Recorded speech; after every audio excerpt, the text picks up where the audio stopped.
তোমাদেরকে কবিতা স্কুলে স্বাগত। আজকের রেসিপি কাতল মাছ, আলু ফুলকপি, হলুদ লবণ মেখে নিয়েছি। মাছটা ভেজে নেব।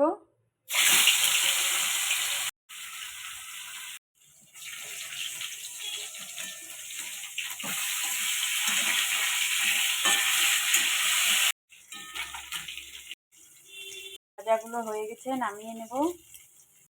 গোটা জিরা ফোড়ন দিয়ে দিচ্ছি। আলু ফুলকপিটা ভেজে নেব।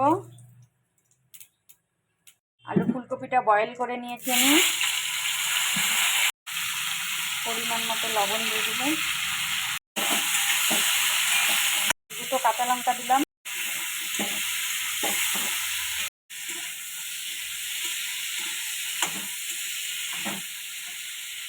চামচ জিরার গুঁড়া, চামচ ধনিয়া, চামচ হলুদের গুঁড়ো, আদা বাটা।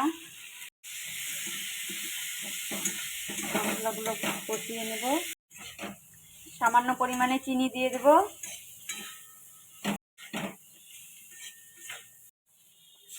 জল দিয়ে দিচ্ছি। এগুলো দিয়ে দেব।